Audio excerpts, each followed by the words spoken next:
Hello everyone, कैसे हैं आप सभी लोग। आशा करते हैं आप लोग अच्छे होंगे। अभी हम करने वाले हैं एक्सरसाइज 6.3 का क्वेश्चन नंबर 10।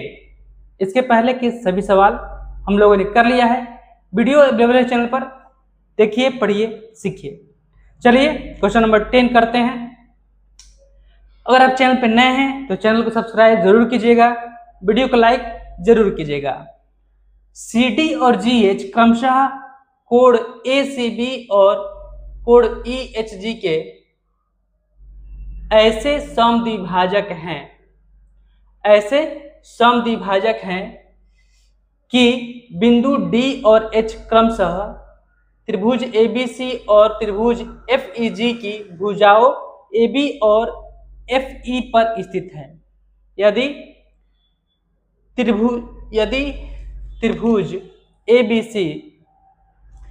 त्रिभुज ABC समरूप त्रिभुज FEG है तो दर्शाइए कि यहाँ पे 3 सवाल है।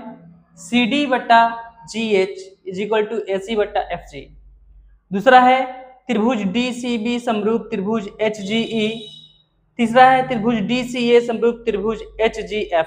अब आपको लग रहा होगा कि क्या ये क्वेश्चन दिया हुआ है, कुछ समझ में नहीं आ रहा होगा। तो समझ में आने के लिए पहले आपको क्या करना पड़ेगा, इस क्वेश्चन के अनुसार 2 त्रिभुज बनाने होंगे और जो भी इंस्ट्रक्शन दिया हुआ है उसको पूरा करना होगा। तो बच्चे सबसे पहले यहाँ पे कंफ्यूज हो जाते हैं कि क्वेश्चन को पढ़ करके त्रिभुज कैसे बनाएं, उसका नामकरण कैसे करें। तो देखिए कैसे बनाएंगे। तो यहाँ पर त्रिभुज ABC और FEG। चलिए यहाँ पर सबसे पहले हम 2 त्रिभुज बना लेते हैं। त्रिभुज ABC, ये रहा आपका त्रिभुज ABC, और एक और त्रिभुज बना लेते हैं FEG।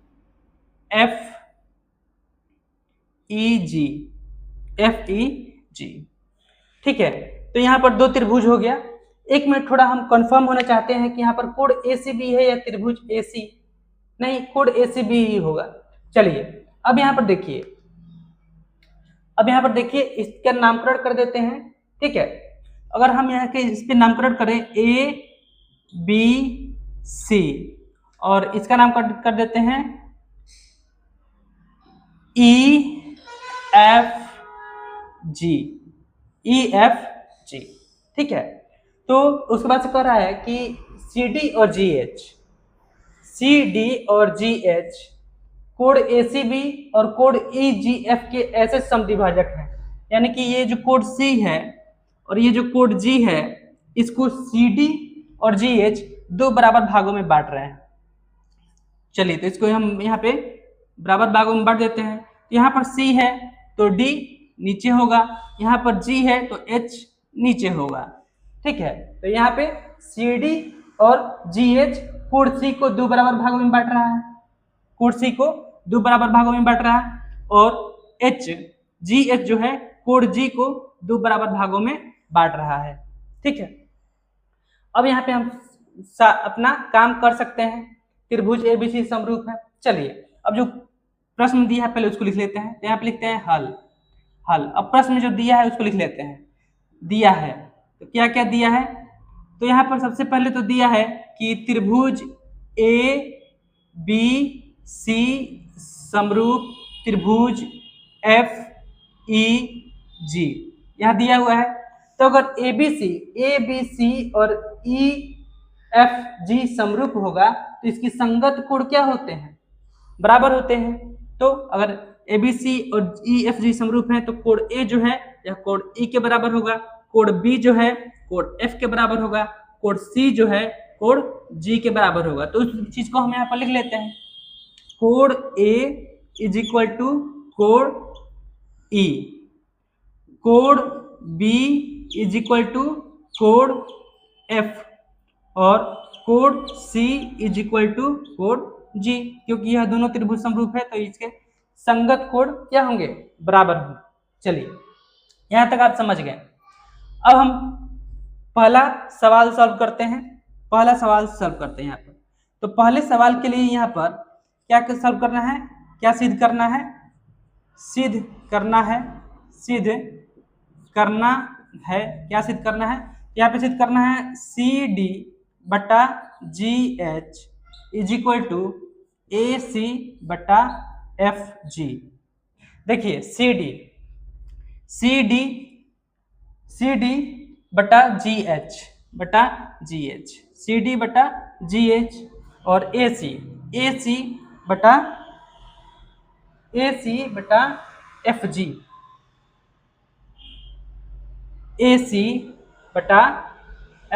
जी। ए सी ये वाला भुजा हो रहा है और एफ जी ये वाला भुजा हो रहा है, ठीक है। तो हम एक काम करते हैं, यह जो ई है इसको यहाँ पे लिख देते हैं, एफ यहाँ पे लिख देते हैं और ई यहाँ पर लिख देते हैं। इस तरह से हम साबित प्रूफ कर सकते हैं। क्या प्रूफ कर सकते हैं? A C is equal to F G, A C is equal to F G. अगर ये वाला त्रिभुज यानी कि जी एफ एच ये वाला त्रिभुज और ए सी डी ये वाला त्रिभुज अगर हम समरूप सिद्ध कर दें तो क्या कर सकते हैं, हम इसके संगत भुजाओं का अनुपात बराबर लिख सकते हैं। तो देखिए कैसे करेंगे। तो हम यहाँ पे लिख रहे हैं त्रिभुज ए डी सी एवं त्रिभुज ए डी सी एवं त्रिभुज जी एफ एच में, त्रिभुज ए डी सी एवं जी एफ एच में क्या लिख सकते हैं हम यहाँ पर? तो हम यहाँ पर लिख सकते हैं कोण ए इज इक्वल टू कोण एफ। यहाँ पर इसको सही कर दे, कोण ए इज इक्वल टू कोण एफ और कोण बी इज इक्वल टू कोण ई। चलिए तो यहाँ पर कोण ए इज इक्वल टू कोण एफ कैसे लिखें? तो यह दिया है प्रश्न में, क्या किया है? दिया है, ठीक है। अब यह भी लिखा है कि कोण सी और कोण जी, यह जो सी डी है इसको समद्विभाजित करता है। क्या करता है? समद्विभाजित करता है 1 2 और इसको 3 4 अगर मान ले तो हम यहाँ पे लिख सकते हैं, क्या लिख सकते हैं? चलिए पूरा ही लिख देते हैं, कोण A C D is equal to कोण एफ जी एच। यह दोनों कोण बराबर होगा, क्यों? क्योंकि सी डी और जी एच जो है सी को समद्विभाजित करता है और सी डी सी को समद्विभाजित करता है, जी डी जी को समद्विभाजित करता है। समद्विभाजित माने दो बराबर भागों में बांटता है, ठीक है ना। तो यह भी हम लिख सकते हैं कि दिया है, यह भी दिया है। तो इसलिए त्रिभुज ए डी सी समरूप त्रिभुज जी एफ एच समरूप हो गया। जब समरूप हो गया तो इसके भुजाओं का संगत भुजाओं का अनुपात हम क्या कर सकते हैं?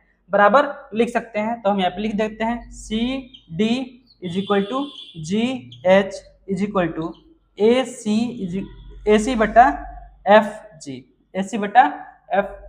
ठीक है। तो ये हो गया पहला सवाल। अब दूसरा सवाल है, यहाँ पर दूसरा सवाल है त्रिभुज DCB समरूप त्रिभुज HGE, ठीक है। HGE DCB ये वाला त्रिभुज, HGE ये वाला त्रिभुज और ये वाला त्रिभुज समरूप करना है। तो B is equal to E, कोण B इज इक्वल टू कोण E, यह तो क्वेश्चन में ही दिया है, ठीक है ना। और कोण 2 इज इक्वल टू कोण 4 लिख सकते हैं कि नहीं? यह भी समद्विभाजित करता है, तो यह भी क्या हुआ है? दिया हुआ है। तो हम लिख सकते हैं कोण DCB इज इक्वल टू कोण HGE, यह भी प्रश्न में ही दिया है, दिया हुआ है। तो इसलिए त्रिभुज DCB समरूप त्रिभुज HGE, तो यह भी हो गया। अब तीसरा सवाल क्या है? तीसरा सवाल है त्रिभुज DCA ये वाला त्रिभुज, इधर वाला HGF ये वाला त्रिभुज समरूप करना है। तो इसको तो हम समरूप कर ही दिए हैं। DCA कहिए चाहे ADC कहिए, ठीक है, और GFH कहिए या HGF कहिए, दोनों एक ही बात हुआ। तो यहाँ पर इसको हम समरूप तो दर्शाए दिए हैं। तो इसको आप लोग 3 नंबर लिख करके, जैसे यहाँ पर लिखे हैं ना, क्या कोण 1 इज इक्वल टू कोण F दिया है, कोण ACD इज इक्वल टू कोण FGH इसको लिख दीजिएगा, फिर इसको समरूप कर दीजिएगा 3 नंबर लिख करके, कुछ नहीं करना है, बस इतना ही करना है, तो आप इसको सॉल्व इजिली कर लेंगे। तो अगर सवाल समझ में आया है तो वीडियो को लाइक जरूर कीजिएगा, चैनल को सब्सक्राइब जरूर कीजिएगा। मिलते हैं अगले सवाल के साथ अगले वीडियो में, तब तक के लिए धन्यवाद।